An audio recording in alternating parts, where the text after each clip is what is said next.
Lakehurst is not gonna hurt anybody. That's some irony. JT's death was a bit of a game changer. Never before had a core cast member died. It was always someone who had a recurring but more of a supporting role, or an adult who was around to inform the story arc of one of the students. Even Rick wasn't as embedded into the cast as JT was. JT was one of the originals, part of the cast that launched the Degrassi Next Generation series, and quite suddenly he wasn't there anymore. There wasn't build up to it. The Lakehurst War didn't hint that someone would actually die. At most, it seemed like the worst would look like Toby in multiple casts and bandages. Nothing so permanent, especially over something so trivial. People say it was a war between Degrassi and Lakehurst, but that's an overstatement. It was a war between a jealous donkey with his wrong side of the tracks friends and the guy dating his ex along with or anyone associated with him. It was a personal vendetta, one that Nick's friends were happy to join in on. Who doesn't like a good fight, especially when you're drunk and just got kicked out of a party and happen to find the guy your friend has beef with? It's notable that Nick wasn't even there when JT was stabbed. The us versus them narrative was so bought into that the initial reasons for it didn't matter anymore. JT was just the enemy to anyone friendly to Nick. JT didn't want a war at first. You get the sense that he confronted Nick's gang at Lakehurst to avoid any fighting as he scoffs at the catalyst for the tension, but Nick got to him. He said the words that would make a war inevitable in JT's mind. Not just inevitable, but righteous. This guy was not only messing with his friends, but was also verbally attacking his girlfriend. What else could he do? Just take it? Wait for Nick's gang to make the first move? No, if they wanted a brawl, JT would give it to them. That is, until Mia reminded JT why Nick was just her ex now. This is the exact thinking that made Mia leave him in the first place. She was tired of violence always being the solution to problems and wanted JT to be better than this. Her words reminded JT of how stupid this all was. Could he really put his friends through a war when his justifications for it can't stand his scrutiny? We even see Jimmy and Spinner try to impart this lesson onto JT after having experienced something similar with Rick in the shooting. This bad blood only creates casualties, not satisfying just vengeance. Sure, turning the other cheek and not showing to the scheduled rumble did get Toby beat up, but at least JT had the moral high ground and more people didn't get hurt. Even as Toby said, maybe all they wanted was to just kick the snot out of someone. We never hear from Nick again, or get the sense that there was a lasting soreness from JT not giving them the brawl they agreed to. Even Drake and Johnny seemed to mess with Derek at the party out of just finding it funny rather than destroying an enemy. JT and everyone on the Degrassi side were ready to move on, even though there were lasting tensions. Even if no one wanted to fight, the Degrassi kids still remembered what Nick's group did to Toby. Instead of seeking retribution, they kept a close eye on those associated with Nick and were ready for a fight if it was needed. JT, on the other hand, had other things to worry about. It's an understatement that he and Liberty had a lot of baggage to sort through before his death. Literally up until the episode he died, the two were either at each other's throats, trying to get under each other's skin, or just pretending the other didn't exist. They never really talked about everything that went down in season 5 or worked through where it left them. JT still loved Liberty even after she worked hard to push him away during the pregnancy and recognized he failed her and their child. Liberty still loved JT after he sold drugs and attempted suicide and recognized that none of that ultimately mattered to her. But JT was with Mia, not Liberty. He tried to show her some of the feelings he held inside by suggesting Manny and Emma recognize Liberty's birthday and by trying to make sure she enjoyed said party. The turnaround from bickering exes to friendly old flames was quick and not set up, but I can see it justified by his decision to bury hatchets. Maybe he decided the war with Nick wasn't the only one worth ending. Again, it requires you to fill in the blanks yourself, and I think it easily could have been solved with a quick scene of Liberty apologizing for purposely creating trouble for Mia and JT earlier in the season, or something of the sort. But what we got is passable, just not ideal. But even though he knew he still cared for Liberty, JT wasn't sure how to act on it. Mia was dear to him as well, but was Liberty worth giving his current girlfriend up? Liberty stormed out of the party because she thought he was too cowardly to admit his feelings. And after talking to Toby, JT followed to tell Liberty that she was right. He was afraid to act on how he felt for Liberty. And that's when he met Drake and Johnny. They probably didn't come to the party to start trouble, but got kicked out by Spinner and Jay for doing just that. So there they were, drunk and bored when their friend's enemy comes walking up. While Johnny was satisfied just urinating on JT's car, Drake decided it'd be funnier if he stabbed him. Imagine being Johnny in this moment. You think the joke is done and you're ready to do something else when suddenly your friend stabs someone. Sure, people got hurt before, but so far, nothing like this. Even Drake seems shocked with how south it went. He probably thought it'd be a flesh wound, payback for whatever wrong he did to Nick. But there wasn't a brawl after that. JT didn't fight back. He couldn't. The attack was more fatal than anyone could have guessed. And then imagine being Liberty. You're pissed because the person you love won't admit they still care for you, so you take a walk to cool off, and then you find said person sitting on the ground in shock with blood on their shirt. It gets me every time I hear her scream for help. Somebody help! Please! It's not the way someone in a film would dramatically yell out. It's hoarse, raspy, and desperate, like she's struggling to make coherent sound through everything she's feeling. And like that, the class clown is gone, leaving behind a lot of unanswered questions and incomplete journeys. The most closure anyone has is that Drake was immediately taken into custody, but what good was that? He still lived while their friend was gone for good.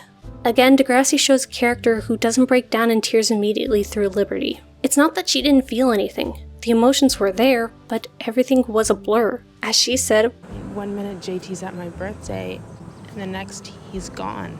She was kind of just going through the motions and responding to what was around her, but not processing the gravity of her loss. That didn't come until she saw the footage of JT being himself, being the guy she fell for in junior high, the guy she had a kid with, the guy she would never see again. I don't think hearing that JT loved her back brought upon her tears. I think it was being reminded of the person she lost in a visceral way that did it. And given her shocked state, the question was how to tell Liberty that JT loved her still and was going to tell her that when he died. Toby thought the best thing to do was to let Mia think JT didn't say anything on the topic and let Liberty know immediately, while Manny thought the revelation would be too much for Liberty. In the end, Toby learned the hard way that he should have trusted his instinct instead of Manny, but it wasn't like Manny was trying to hurt Liberty. In a way, she was right. People are fragile in the face of death, and some need time to get through the initial shock before processing everything else. It's hard to tell which camp a person is in, even if they say they can handle it. Still, Toby putting off telling Liberty was not really acting in her best interest, especially since he knew she'd want to be told right away. It helps with the closure. Instead of reopening old wounds down the road, she could confront and deal with everything now and then learn to live in the wake of it all. Toby wasn't trying to hurt her in general. He wanted to make sure Liberty didn't go through this all alone, especially because JT would have wanted him to. I believe him when he said he developed feelings for her, but it was very much the wrong time for it.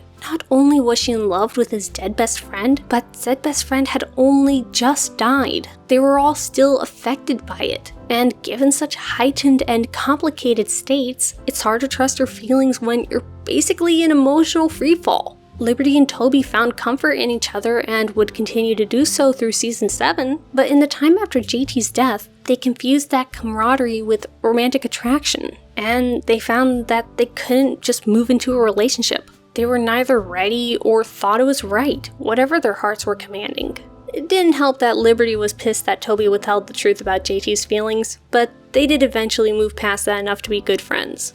For better or for worse, JT was Toby's first friend when he came to Degrassi. It's only a technical lie when Toby says he's JT's brother to the doctor. They fought and helped each other like siblings. Toby was the straight man to JT's antics. They were always getting into trouble together or getting each other out of it. And now, Toby was basically alone in school. Sure, he had friends like Emma, Manny, and Liberty, but they weren't as close to him as JT was. Instead of finishing out his senior year with JT, he got the guy who watched JT get stabbed and his classmates. Even if Johnny said he was over the incident, neither Toby, Danny, or Derek were. But even though they desperately wanted to take out their pain on the Lakehurst students who were sharing their halls, Toby had to listen to the lesson he taught JT. Violence for violence only leads to the deepening of the darkness in the deepest dark. Wait, that didn't come out right. He wasn't done hurting, but Toby was done making an entire student body his enemy when only one of them killed his brother. He couldn't seek any more vengeance on that person as he was behind bars, so what was the point of making everyone else pay for that person's crime? That didn't stop him from jeering at the Lakehurst Spirit Squad team right after JT's death though. Like Toby, Emma was angry. She wanted to do something. She always had a cause or a way to rally the troops to fight the good fight, but not this time. She couldn't bring back JT or hurt the guy who killed him. Still, she was angry and took it out on Manny.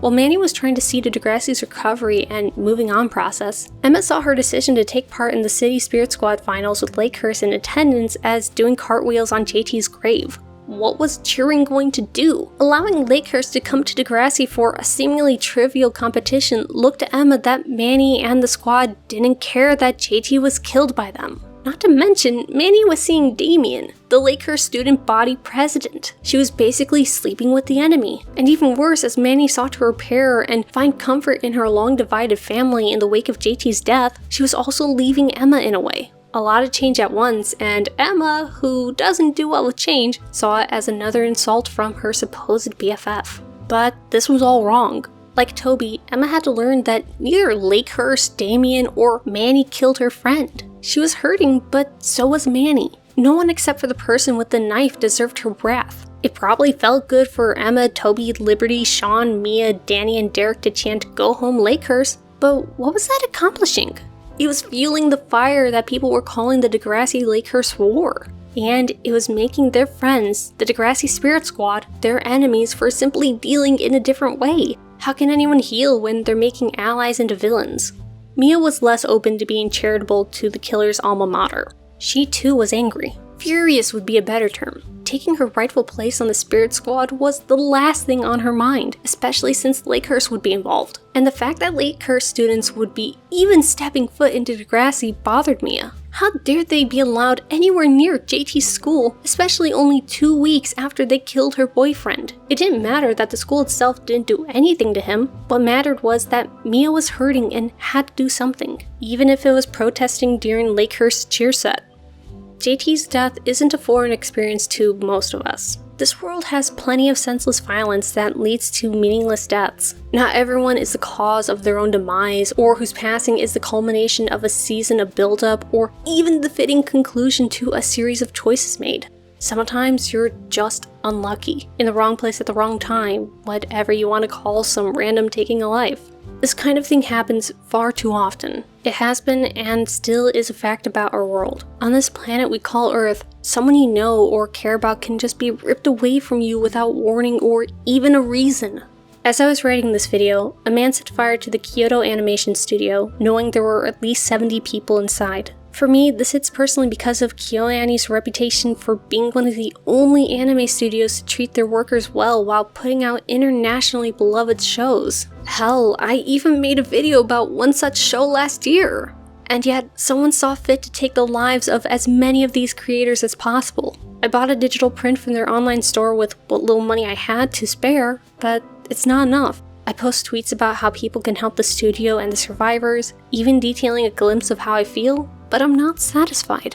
I'm gonna post links in the description of this video of how to help them, but it's not enough. I watched one of my favorite YouTubers make videos detailing his own emotions in the wake of this tragedy in ways I've never seen him do, and yet I can't stop thinking about it. There's something I feel I need to do, but what could it be? The culprit is in custody, and I couldn't fly to Japan and repay the harm he's caused even if I had the funds to do so. Like Mia, Emma, and Toby, I'm just angry and hurt. Making videos like these, processing our feelings, won't make that go away. It won't stop bad people from taking lives. It won't bring back those whose experiences were made into just memories. But like playing Mia's video at the memorial, like finding comfort in our still living connections, it can help to understand and deal with the aftermath.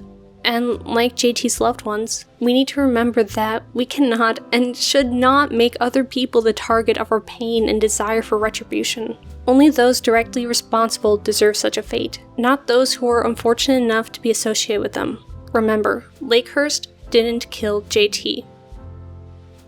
Thank you very much for consuming this video. If you want to talk to me about just about anything, check out this Discord invite link where you'll also find a constant stream of the things that I and my friends create. And as always, you can find me on Twitter at NotAVampyre. Thank you very much for consuming this video, and until next time.